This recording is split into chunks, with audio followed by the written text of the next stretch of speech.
When we first started, we preheat the water through a little system we have just to get the engine up to 70 degrees. This helps the oil and water circulate around the engine much quicker and save the life of the engine.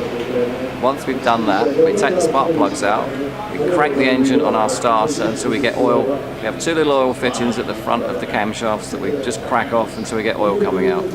Once we've done that, we put our starting up plugs in, which are different temperature. So we run it up until we get up to 80 degrees with those. Once we've done that, we then take the plugs out and put our colder plugs in for racing. And then we're ready to go. Probably takes overall 10 minutes. It doesn't take long because we preheat the water and oil. It just takes 10 minutes. So 5 minutes to get up to temperature once you're running the engine, and then just a few minutes to change the plugs and put the bonnet on. We're running on methanol, nitromethane and acetone.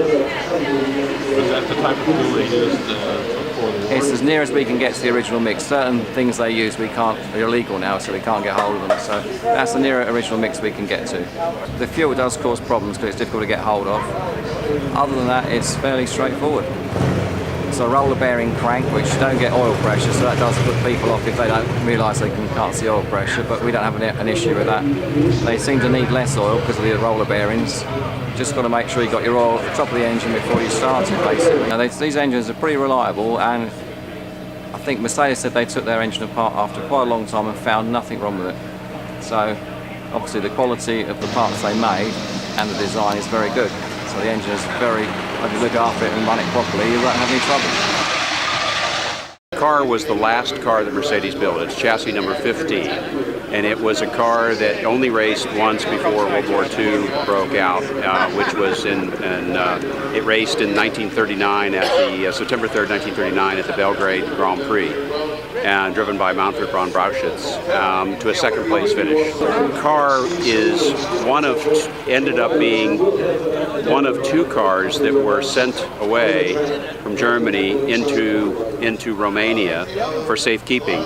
Safe to say that it had a long Romanian history and was offered to a lot of clients over the years until finally found the proper home with us. So we're really pleased to have it. We had Paul Russell and Company do a complete restoration on the car, and we had Ian of Crossweight and Gardner in England, and Ian, who you met earlier. Ian helped us do rebuild the entire engine for the car. So they did the engine. Paul Russell and Company in Massachusetts did the chassis and body. As one of the most accurately restored W154s in existence. This car is such an important car to us, and it's also such a very difficult car to prepare and to run, and we take it very seriously with conservation and preservation. So this car will only come out every 3 to 5 years. We preserve, what we call pickle the car. When it leaves here, it gets flushed, it gets preserved. All the fluids get taken back out of it, and preservative fluids essentially go in so that we can safely bring it back to life and down the road in several years. I've been driving these cars now fairly often, so I know what's coming. And the tires are not so hot, but the power is good, and they're nice to drive, and they're not overly demanding in terms of strength and those. It is not really that difficult demonstrating it. When you race it, we talk about something else.